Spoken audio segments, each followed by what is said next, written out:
She was 20 years old and had nothing left but a canvas rucksack, a wool blanket that smelled of cedar, and $2 silver pressed flat against the lining of her coat pocket.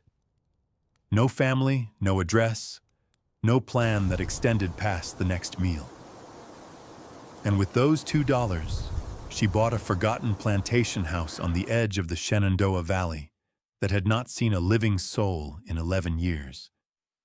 But what nobody knew, what she herself would not discover for weeks, was that beneath the crumbling hearthstone of the main fireplace, someone had buried something meant to be found, and what was written on the paper wrapped around it would change the entire course of her life. If you're new here, subscribe and follow along, because this story is worth hearing all the way through.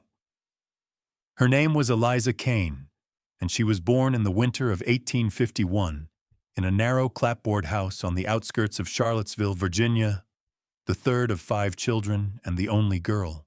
Her father, Thomas Kane, was a farrier by trade, a man who shod horses for the plantations that spread across Albemarle County like green quilts stitched together by stone walls and creek beds. He was not a wealthy man, but he was a precise one, and the farmers trusted him because he never overcharged and never left a shoe loose. Her mother, Catherine, had been a seamstress before her marriage and continued to take in mending after it. And the house always smelled of hot iron and damp wool and the particular sweetness of thread wax. Eliza grew up in a household where work was the grammar of love. You did not say you cared for someone. You mended their coat. You sharpened their blade. You rose before dawn to stoke the fire so the house would be warm when they woke. Her brothers, Samuel, James, Peter, and the youngest, Henry, were loud and physical boys who wrestled in the yard and broke things and were forgiven for it. And Eliza learned early that the rules that applied to her were different, quieter, and more exacting. She was expected to cook, to clean, to sew, to keep the ledger of household expenses in a hand so neat it could have been typeset. She did all of these things well, and she did them without complaint. And the fact that she also wanted to learn her father's trade, wanted to understand the geometry of a hoof, the temper of iron, the way a well-set nail could hold for months through mud and stone, was treated as an eccentricity that would pass. It did not pass. When she was 12, her father began letting her work the bellows in his shop, and by 14 she could draw a shoe to shape on the anvil, and by 16 she could trim and fit a hoof with a confidence that made her brothers, who had no interest in the work, look away in something between admiration and unease. Thomas Kane did not praise her often, but he let her stand beside him, and in their family that was the highest form of recognition. He gave her his farrier's rasp when she turned 17, a tool with a hickory handle worn smooth by 30 years of his grip, and told her it was the most honest tool he owned, because it could only take away what was not needed. She kept it wrapped in oilcloth in her rucksack from that day forward, and she never used it without thinking of his hands. Thomas Kane died in the autumn of 1867, thrown from a horse he was shoeing for a man named Garrett, who had not warned him the animal was greenbroke. He struck his head on the corner of a water trough and did not wake up. Eliza was 16. Her mother, who had always been thin and precise and quietly fierce, became something else after that. Not broken exactly, but rearranged, as though the loss had shifted the furniture of her personality, and she could no longer find her way through familiar rooms.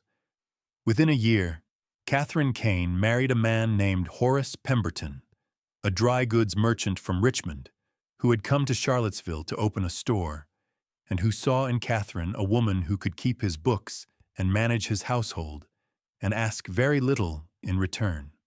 Horace was not cruel in any way that left marks. He was simply a man who had purchased a life and expected it to function according to his specifications.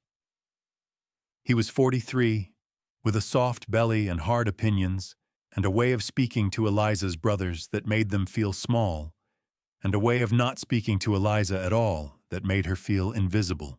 He did not like that she worked with tools. He did not like that she smelled of iron and hoof oil. He did not like that she read books he had not approved, or that she walked alone to her father's old shop, which still stood empty at the edge of town, and sat inside it with the door closed. He told Catherine that the girl needed direction, and Catherine, who was tired and afraid and no longer sure of her own judgment, agreed. Eliza's brothers left one by one, Samuel to work on the railroad, James to a logging camp in West Virginia, Peter to the merchant marine, and Henry, the youngest and the one Eliza loved most fiercely, to an apprenticeship with a carpenter in Staunton. Each departure was a small amputation. By the time Eliza was 19, it was just her and her mother and Horace in the house that no longer smelled of thread wax and iron, but of Horace's pipe tobacco and the particular staleness of a home where no one laughs. The woman who shaped Eliza most deeply, apart from her father, was not her mother, but a woman named Mabel Thorne, who lived alone in a stone cottage 2 miles outside Charlottesville, and who had been, at various points in her life, a midwife, a tanner, a beekeeper, and a teacher of reading to anyone who wanted to learn. Mabel was 68 when Eliza first knocked on her door at the age of 13, carrying a book she had found in her father's shop and could not make sense of, a manual on veterinary farriery published in Philadelphia. Mabel read the first chapter aloud to her, explained the diagrams, and then said, "Come back Tuesday and bring your own pencil." Eliza came back every Tuesday for 6 years. Mabel taught her to read not just words but structures, how a house was framed, how a stone wall was laid, how a chimney drew, how soil told you what it could grow by its color and texture and smell. She taught her to make soap and candles, and to tan a rabbit hide, and to set a broken bone in a splint of willow bark and cotton strips. She taught her to keep bees and to read weather and to build a fire that would burn all night on 2 logs if you placed them correctly. Mabel had been widowed at 31 and had never remarried, and she told Eliza once while they were smoking a hive together in the late summer heat that the most important thing a woman could possess was not beauty or charm or even kindness, but competence. Because competence could not be taken away by anyone. Not by a husband, not by a father, not by God himself. Mabel died in the spring of 1870, quietly, in her sleep, with her boots still on and a cup of cold tea on the table beside her bed. She left Eliza her beekeeper's veil, her tanning knives, and a small leather-bound notebook filled with recipes, remedies, and observations about the natural world, written in a hand so small you needed good light to read it. Eliza carried that notebook in her rucksack beside her father's rasp, and together they formed the entirety of her inheritance. Not money, not land, not a name that opened doors, but knowledge made physical, tools that fit her hands, and the memory of 2 people who had seen her clearly and believed she was enough. The morning Eliza was cast out was a Tuesday in October of 1871, and the air was cool and smelled of wood smoke and the first rot of fallen apples in the orchard behind the house. She had been at Mabel's old cottage the day before, cleaning it out as she did every few months to keep the mice from nesting in the walls, and she had come home late, past the hour Horace considered acceptable for a woman to be walking alone. She had not argued with him. She had simply walked past him in the hallway and gone to her room, and she heard him speaking to her mother through the wall in a voice too low to make out the words, but too sharp to mistake the tone. In the morning, when she came downstairs, her rucksack was sitting on the front porch, packed with her clothes and her blanket, and her father's rasp and Mabel's notebook and nothing else. The front door was locked. A note had been pinned to the rucksack with a straight pin, written in Horace's careful merchant's hand on a piece of his store stationery. It read, "Eliza, it has been decided that you will make your own way from this point forward. Your mother agrees this is best. Do not return to this house. Enclosed are $2 for your immediate needs. H. Pemberton." The $2 were in a small envelope tucked inside the rucksack's front pocket. Eliza stood on the porch for a long time, holding the note, reading it twice, and then folding it into a square and placing it in her coat pocket beside the envelope. She did not knock on the door. She did not call her mother's name. She did not cry, though something behind her ribs felt like a door closing in a room she would never enter again. She looked at the house, the clapboard siding her father had painted white every third spring, the window box where her mother had once grown herbs, the chimney that leaned slightly to the east because the foundation had settled unevenly in the year she was born. And she picked up her rucksack, settled it on her shoulders, and walked down the porch steps and out through the gate and onto the road that led west. She was 20 years old. She had $2, a wool blanket, a farrier's rasp, a beekeeper's notebook, and the clothes she was wearing. She did not look back, not because she was brave, but because she understood, with the clarity that only loss can provide, that looking back would not change what was behind her and would only slow her progress toward whatever lay ahead.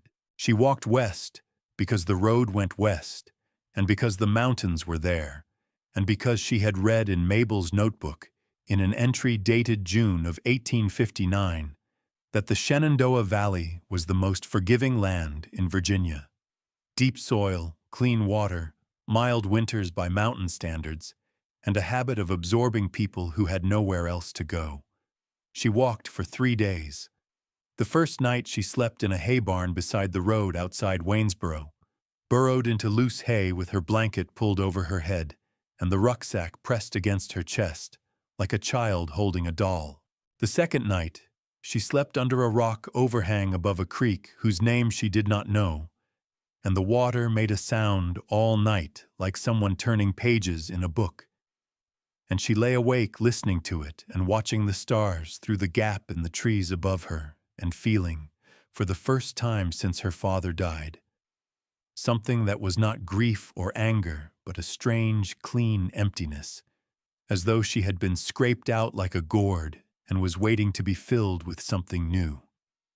The third day she crossed the Blue Ridge through a gap where the road narrowed to a wagon's width and the trees pressed close on both sides, and when she came through to the other side, the valley opened below her like a green hand laid flat on the earth, and the light was different, softer, more golden, filtered through a haze that hung over the fields and the river and the distant line of the Alleghenies beyond. She stood at the top of the gap for a long time, breathing air that smelled of pine sap and river mud and the faint sweetness of late-season clover, and she felt the emptiness inside her shift and settle into something more like readiness. The road descended through switchbacks into a small town called Millbrook, which was not much more than a crossroads with a general store, a blacksmith shop, a church with a cedar-shake roof, and a scattering of houses set back from the road behind split-rail fences. The store was run by a man named Amos Kettle, who was 70 years old and had the particular patience of someone who had seen enough of the world to know that most of what happened in it was not worth getting excited about. Eliza bought a pound of cornmeal and a quarter-pound of salt with 15 cents from one of her silver dollars and asked if there was work in the valley for someone who could shoe horses and mend fences and keep bees.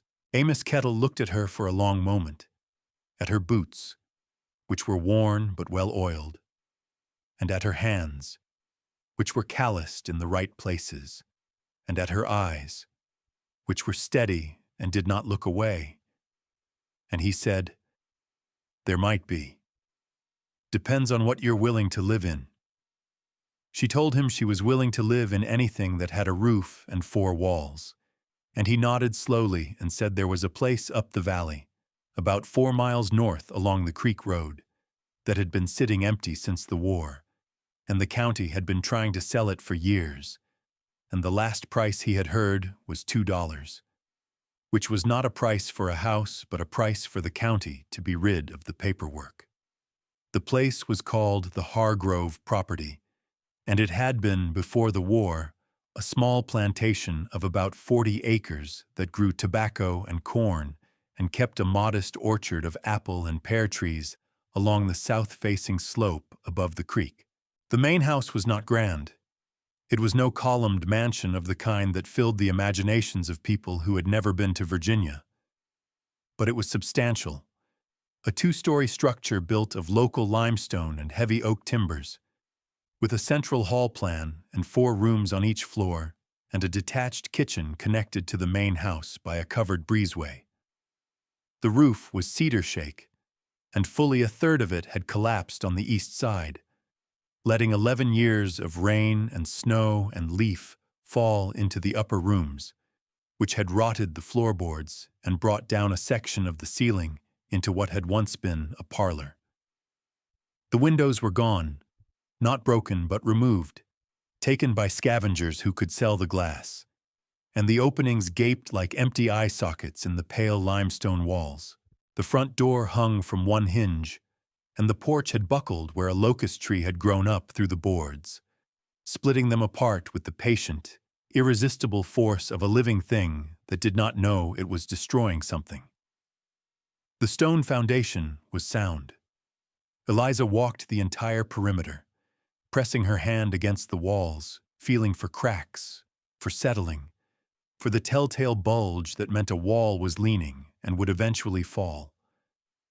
The limestone was solid, 2 feet thick at the base, laid in courses with lime mortar that had hardened over the decades into something nearly as strong as the stone itself.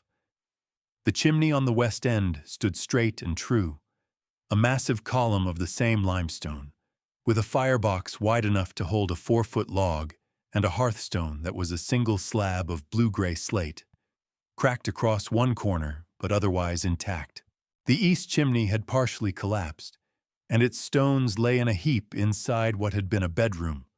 But the west chimney, the main chimney, the one that served the great room and the kitchen beyond, was as solid as the day it was built.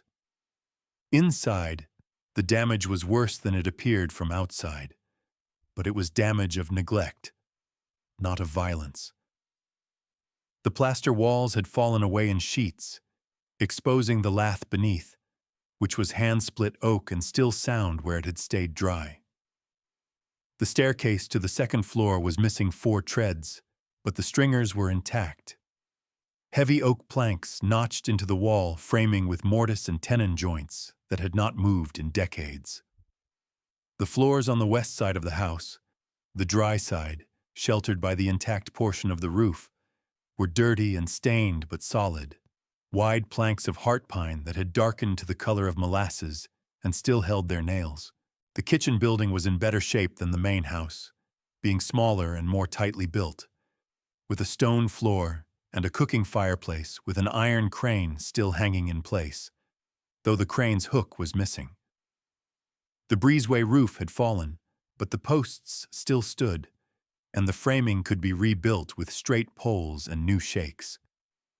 The orchard was a wilderness of unpruned branches and suckers and wild grape, but Eliza could see, beneath the tangle, the shapes of trees that had been well planted and well spaced, and that still bore fruit. She found 3 apples on the ground beneath one tree, small and scarred, but sweet when she bit into them. The tobacco fields were gone to goldenrod and broom sedge, but the corn bottom along the creek still showed dark, rich soil where the water had deposited silt every spring for centuries. She walked the property for 2 hours, touching things, measuring with her eyes, cataloging what was ruined and what was waiting. She saw what other people would not have seen. that the bones of this place were good, that the stone was true, that the timber was old growth and would outlast anything cut in her lifetime, that the land wanted to grow things, and the water ran clean and cold and close. She went back to Amos Kettle's store that afternoon and told him she wanted to buy it. He looked at her with an expression that was not quite pity and not quite admiration, but something in between, and he got out the county ledger and wrote up the transfer on a half-sheet of foolscap, and Eliza Kane pressed her $2 onto the counter. The $2 Horace Pemberton had enclosed in her eviction note, the sum total of her worth in his estimation, and she signed her name, and the Hargrove property was hers. She owned 40 acres of overgrown valley land, a limestone house with a broken roof, a detached kitchen, a ruined orchard, and a fireplace with a hearthstone she had not yet thought to look beneath. She had no money left. She had a rucksack, a blanket, a farrier's rasp, a beekeeper's notebook, and a house that most people in the valley considered not a house at all, but a monument to what the war had taken and what time had not bothered to give back. She carried her rucksack up the creek road in the late afternoon light, and the shadows of the mountains stretched across the valley floor like long blue fingers, and the air was cold enough that she could see her breath, and she walked through the broken front door of the Hargrove house and set her rucksack down on the heart pine floor of the great room and stood there in the silence, listening to the wind move through the empty window frames and the creak of the one remaining shutter and the distant sound of the creek running over stones. And she thought, "This is mine, not given, not inherited, not permitted, bought with the only money she had in the world, money that had been meant as a dismissal, as a final transaction between herself and the people who should have loved her, and she had turned it into something else entirely. Not a closing, but an opening. Not an ending, but the first page of a life she would write herself, in her own hand, on the walls of a house that had been forgotten by everyone except the land it stood on. She lived in the great room for the first week, sleeping on the heart pine floor with her blanket folded double beneath her and her rucksack as a pillow. And she spent the daylight hours clearing debris from the rooms she could save and stacking what she could not save in the yard for burning. She ate cornmeal mush cooked in a tin pot she found in the kitchen building, and she drank water from the creek carried in a clay jug that had been sitting on a shelf in the kitchen for 11 years, with a skin of dust so thick it looked like gray velvet. On the 9th day, she turned her attention to the west fireplace. It drew well. She had been burning small fires in it every evening to take the chill off the great room, but the hearthstone troubled her. The crack she had noticed on her first visit ran diagonally across the slab from the right front corner to a point about 2/3 of the way back, and the smaller piece created by this crack had settled slightly, perhaps half an inch lower than the larger piece, which meant either the support beneath it had given way, or there was a void underneath. She knelt on the stone and pressed her palms flat against it, and felt the smaller section shift under her weight, just barely. A movement so slight it was more sensation than observation. She got her father's rasp from her rucksack and used the flat end to scrape the mortar from the joint between the two pieces of slate, working carefully, the way Thomas Kane had taught her to work. Not forcing the tool, but letting it find the line of least resistance. The mortar was old andite and came away in dry powder. When the joint was clean, she worked the rasp's edge under the smaller piece and levered it upward, and it came free more easily than she expected, because it had been lifted before. Beneath the slab was not packed earth or rubble fill, which is what she would have expected beneath a hearthstone laid on a proper foundation. Instead, there was a cavity, a rectangular space about 18 inches long, 12 inches wide, and 8 inches deep. lined on all four sides with flat stones set on edge and covered on the bottom with a piece of oilcloth that had been folded carefully and pressed into the space with the deliberateness of someone who intended what they placed here to last. Eliza sat back on her heels and looked at it for a long time. The oilcloth was dark with age but intact, and when she lifted it out, she could feel the weight of something inside. Not heavy, but substantial, the weight of a book or a small box. She carried it to the window where the light was strongest and unfolded it on the floor. Inside the oilcloth were three things. The first was a leather pouch, soft and darkened with handling, drawn shut with a cord. The second was a small wooden box, about the size of a man's hand, made of walnut and joined at the corners with dovetails so precise they looked machine-cut, but were not.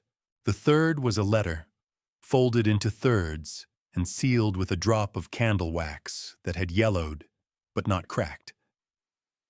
She opened the leather pouch first. Inside were coins.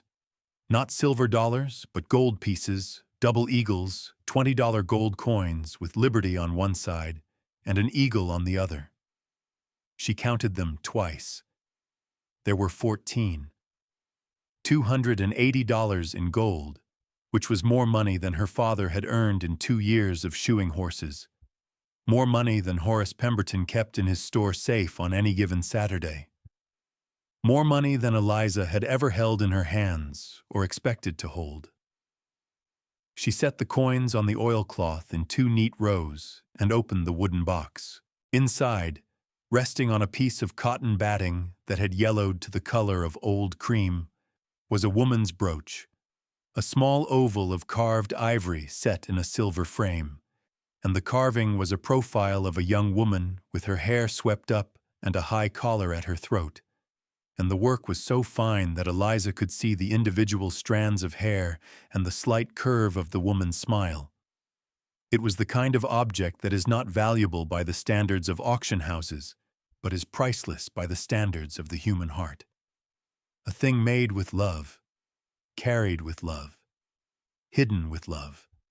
She held it in her palm and felt the warmth of it, the smoothness of the ivory, and she set it down gently beside the coins and picked up the letter. She broke the wax seal and unfolded the paper, which was heavy stock, the kind used for legal documents, and the handwriting was small and careful and slanted slightly to the right. And she read it in the quiet of the great room with the afternoon light falling through the empty window frame and the sound of the creek in the distance. The letter read, "My name is Adelaide Hargrove, and I am writing this on the 14th of March, 1862, in the house my husband James and I built together in the year 1839. I am 61 years old. James has been dead for 3 years, and our son William was killed at Manassas last July, and I am alone now in this house which was built for a family and which has become very quiet. I do not know how much longer I will stay. The war is coming closer, and there are soldiers on the road every week, and I have heard that they are taking what they find in the houses they pass through. And so I am putting away what I have left of value in a place where it will not be found by men who are looking for things to take. The coins in this pouch are the savings of 23 years.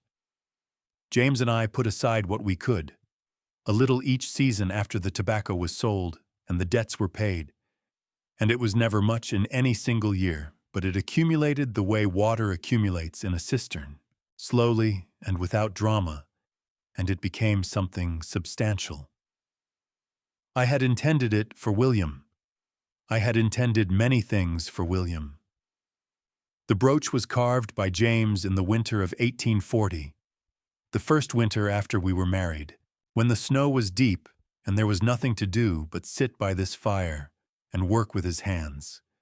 He carved it from a piece of ivory he had traded for in Staunton, and he said it was my likeness, though I told him he had made me prettier than I was, and he said he had made me exactly as I was. and that I was the one who could not see it. I have worn it every day since, and I am taking it off now for the first time in 22 years, and putting it in this box, and putting the box in this hole in the ground. And I will tell you that my hand does not want to let it go. But I would rather it be hidden and safe than taken by a stranger who does not know what it means. To whoever finds this, I do not know who you are or when you will come, or what will have brought you to this house. But if you are here, then you have need of shelter, and if you have lifted this stone, then perhaps you have need of what is beneath it. Take it. Take all of it.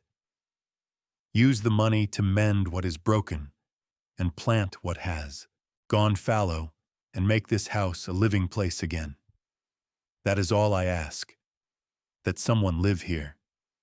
That someone light a fire in this fireplace, and cook a meal in that kitchen, and walk through that orchard in the spring when the pear trees bloom. James and I were happy here. It was a good house and good land, and it deserved better than to be left empty. I hope you will be happy here too. I hope you will find what you need. Adelaide Hargrove, written in her own hand, in the house her husband built, on a cold night in March, with the fire burning low. Eliza read the letter twice, and then a third time. And on the third reading, her vision blurred, and she set the letter down on her knee and pressed the heels of her hands against her eyes, and sat very still for a long time. She did not cry the way people cry in stories, dramatically, with sobs and shaking shoulders. She cried the way people cry when something they did not know they were carrying is finally set down. Quietly, with relief, with a gratitude so large it has no words, only weight. She did not spend the gold all at once. She was not a woman who had ever had money, and she understood instinctively that the value of money lay not in what it could buy in a single day, but in what it could sustain over months and years. She went to Amos Kettle's store the next morning and bought 20 pounds of cornmeal, 10 pounds of flour, 5 pounds of salt, a pound of coffee, a box of nails, a coil of rope, a pane of window glass, and a bar of lye soap, and she paid for it with 1 gold coin and received her change in silver and paper, and felt the strange vertigo of being a person who could buy things without calculating whether the purchase would mean going hungry. She told Amos about the house, not about the gold, not about the letter, just about the work that needed doing.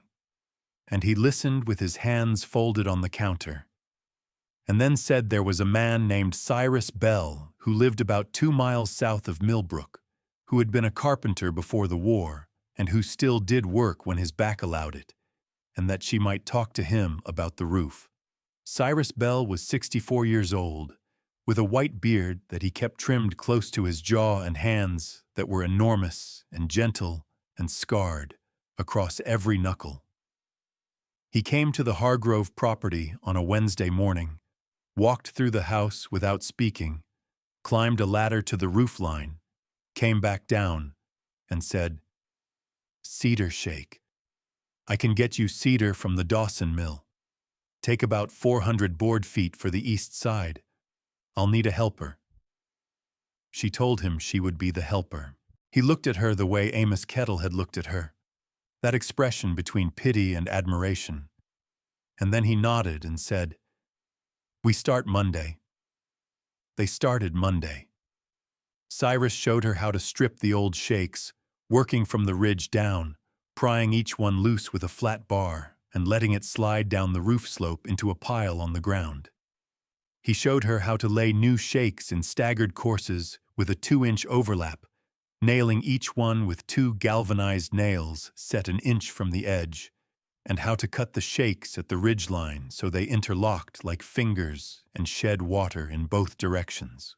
They worked for 11 days on the roof, and during those 11 days, Eliza learned things about Cyrus Bell, that he had lost his wife to typhoid in 1858 and his only daughter to diphtheria in 1863, and that he had built 17 houses in the valley before the war, and had not built a single one after it, and that he kept a daguerreotype of his daughter in a tin case in his shirt pocket, and touched it sometimes without seeming to know he was doing it. On the fourth day, a woman named Ruth Jessup appeared at the property with a pot of bean soup and a loaf of cornbread wrapped in a cloth. Ruth was 52, the wife of a hay farmer named Edgar Jessup, and she had a face that looked like it had been designed specifically for the purpose of feeding people, broad and warm and incapable of concealing either concern or satisfaction. She set the pot on the kitchen hearth and said, "Cyrus told me there was a girl up here fixing the Hargrove place. I thought you might be hungry." She did not wait for thanks. She came back 2 days later with a crock of butter and a jar of pickled beets, and the day after that she brought her husband Edgar, who was 60 and built like a fence post, tall, thin, weathered, and absolutely vertical. And Edgar looked at the porch where the locust tree had grown through the boards and said, "I can pull that out with my team if you want. Take about an hour." He pulled it out in 40 minutes. The hole it left was 2 feet across, and Eliza filled it with new boards that Cyrus helped her cut and fit. And when it was done, the porch looked like a garment that had been patched by someone who cared more about function than appearance. Which is to say, it looked like it was loved. A man named Solomon Pratt, who was 38 and operated the grist mill on the creek a mile south of the property, brought her a sack of ground corn and a sack of wheat flour and refused payment and said only, "Adelaide Hargrove gave my mother flour when we had nothing. Consider it returned." A woman named Della Sims, who was 45 and kept goats on a hillside farm above Millbrook, brought her a nanny goat that was fresh in milk and said she had more goats than she needed, and that the animal's name was Patience, which Eliza thought was either a name or an instruction. Each person who came brought something specific and left without ceremony, and Eliza began to understand that this was how community worked in the valley. Not through declarations or meetings or organized charity, but through the steady accumulation of small practical acts, each one a sentence in a conversation that had been going on for generations. The weeks became months. Eliza repaired the staircase, cutting new treads from oak planks that Cyrus helped her mill from a tree that had fallen across the creek road in a November storm. She reglazed 4 windows with glass she bought from a supplier in Staunton, setting each pane in putty she made from linseed oil and chalk dust, the way Mabel Thorne had taught her.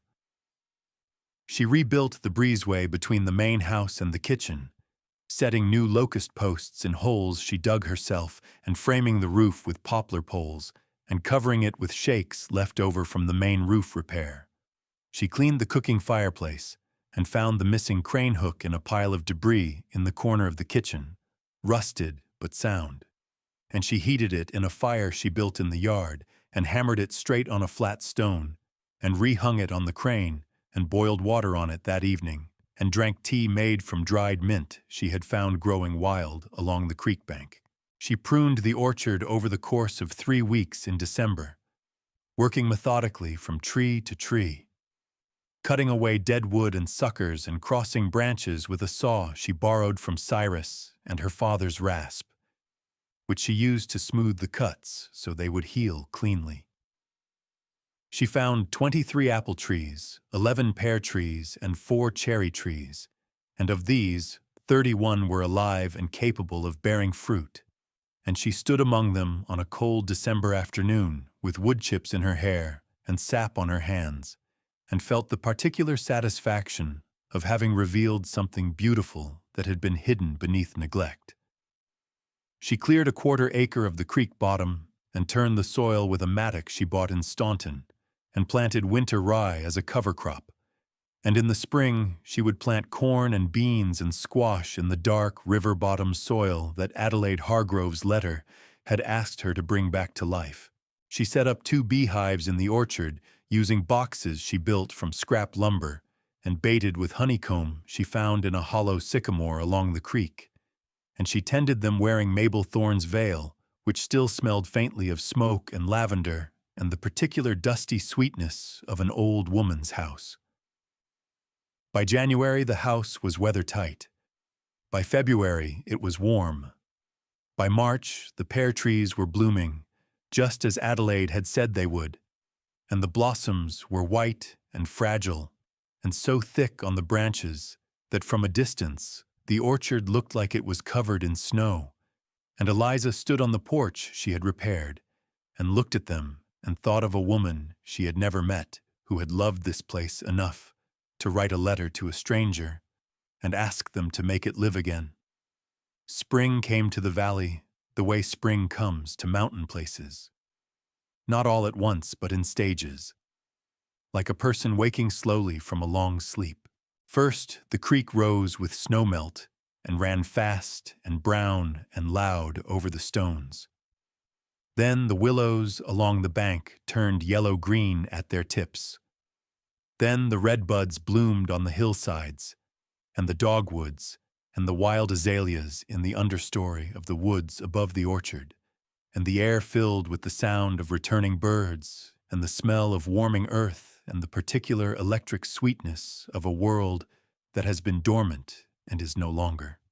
Eliza planted her garden in April, corn and pole beans and summer squash and tomatoes and peppers and herbs, and she planted it in rows as straight as sentences, and she watered it from the creek with buckets she carried on a yoke she carved from a piece of ash, and she watched it grow with the attention of someone who understands that a garden is not a thing you make, but a conversation you have with the soil and the rain and the sun, and that your part in the conversation is mostly listening. The goat Patience gave milk every morning and evening, and Eliza learned to make cheese from Ruth Jessup, who came to the property every Thursday now with something: a jar of preserves, a bundle of onion sets, a length of cloth, a piece of advice delivered in the same matter-of-fact tone, regardless of whether it concerned the proper time to plant potatoes or the proper way to grieve a father. People in Millbrook knew her name now. Amos Kettle called her Miss Kane and kept a running account for her at the store that she paid monthly. Solomon Pratt ground her corn without charge and said it was still part of the flour debt his family owed the Hargroves. Della Sims brought a second goat, a kid this time, and said Patience needed company. Cyrus Bell came by every week or so, not to work, but to sit on the porch and drink coffee and look at the orchard and say very little, which was his way of saying he was glad the house was alive again. Eliza began shoeing horses for the valley's farmers, working out of a small forge she built against the south wall of the kitchen building, using stones from the collapsed east chimney and a bellows she made from 2 boards and a piece of leather. And the farmers came to her because she was good, and because she was fair, and because she handled their animals with a gentleness that made the horses stand quiet under her hands. She charged $2 a horse, which was the going rate, and she saved what she did not need, the way Adelaide and James Hargrove had saved. Slowly, without drama, the way water accumulates in a cistern. She was not wealthy. She was not comfortable in the way that word is usually meant, but she was fed and warm and occupied and known, and she was building something that was hers, and the building of it was itself a kind of happiness that she had not known existed. The happiness of competence applied to purpose, of labor that leaves marks you can see and touch and stand inside of.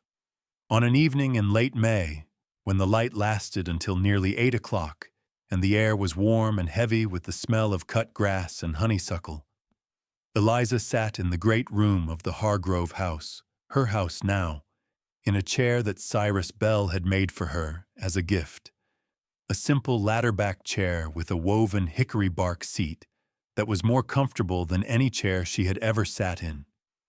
The fire was low in the west fireplace, just enough to take the edge off the evening chill, and the hearthstone was back in place. both pieces level now because she had packed the void beneath with rubble and mortar and made it solid. Adelaide Hargrove's letter was in the walnut box on the mantel, beside the ivory brooch, and beside Mabel Thorne's notebook, and beside her father's rasp.